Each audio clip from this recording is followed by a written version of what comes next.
Benvenuti tifosi. Mettete mi piace al video e iscrivetevi al canale. Forza Napoli sempre. Ha vinto il premio di allenatore del mese. Mi sento bene, a prescindere dal fatto che abbia vinto un premio individuale o meno. Il calcio è uno sport di squadra, la collaborazione è fondamentale. I premi sono il riflesso del lavoro svolto.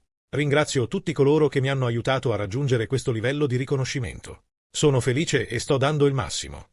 I tifosi lo vogliono al completo, le voci si rincorrono, quale sarà il suo futuro? Ho ancora un anno di contratto con l'Udinese e il lavoro qui non è finito, questa è la situazione. Dobbiamo ancora affrontare il Napoli. Abbiamo raggiunto i 50 punti che ci eravamo prefissati, ma non possiamo mollare.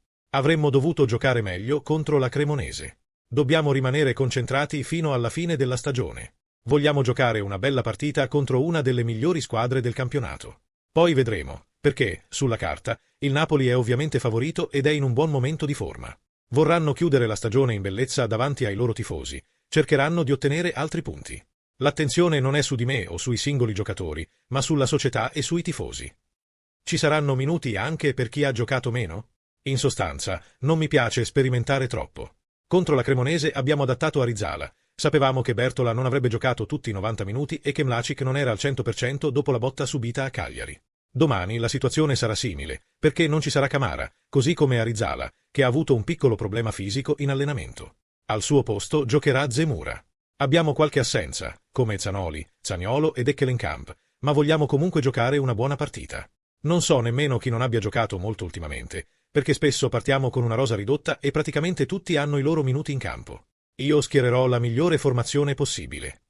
Puoi parlarmi del tuo rapporto con Inler? Per quanto riguarda Inler, siamo arrivati a Udine insieme. Conosce molto bene il club. È stato un giocatore importante per l'Udinese, ha iniziato qui la seconda parte della sua carriera e ci siamo subito capiti a livello professionale. Abbiamo una visione simile del calcio professionistico. Bisogna investire molto durante la settimana per continuare a migliorare. Io e lui lo abbiamo sempre fatto, ed è un passo importante per noi per continuare a crescere. Ho sempre bisogno di qualcuno vicino a me e l'anno scorso, appena arrivato, Inler era già al mio fianco. Abbiamo molte idee da realizzare, molte sfide da affrontare, ma ovviamente ci vuole tempo, bisogna essere pazienti. L'idea di aprire gli allenamenti al pubblico è stata di Inler e, secondo me, è stata molto importante perché una squadra come l'Udinese ha bisogno di un rapporto solido con i suoi tifosi. Il dialogo continuo con la curva nord è fondamentale. Man mano che iniziamo un percorso, vediamo dei progressi. A volte, forse non abbiamo ottenuto i risultati sperati, altre volte mi aspettavo di rendere l'Udinese una squadra molto più difficile da affrontare in casa, ma invece abbiamo subito troppe sconfitte. E, per migliorare, abbiamo bisogno di idee, dei nostri tifosi e di una squadra costantemente ambiziosa. Sono molto contento di poter chiudere la stagione a Napoli, in uno stadio dedicato a Maradona. Da lì, manterremo un dialogo costante per migliorare in futuro. Come pensi di essere cresciuto in Serie A dopo questa seconda stagione? Ovviamente, si diventa sempre un po' più saggi e, anno dopo anno, si raggiungono nuovi traguardi.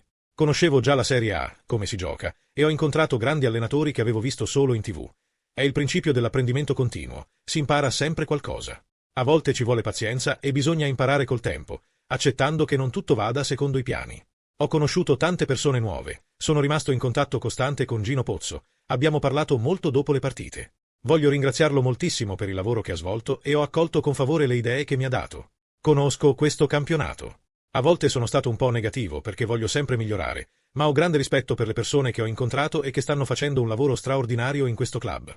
Ho molto rispetto per l'Udinese, è un grande club. Ci sono sempre persone insoddisfatte, fa parte del calcio. L'Udinese affronta sempre grandi sfide, è un club più piccolo rispetto ad altri e deve saper sfruttare questa situazione a proprio vantaggio. Ho imparato molto qui a Udine e spero di continuare a crescere passo dopo passo. Spero che insieme possiamo ottenere risultati ancora migliori. Qual è la tua opinione, tifoso del Napoli? Metti mi piace al video e iscriviti al canale. Forza Napoli sempre!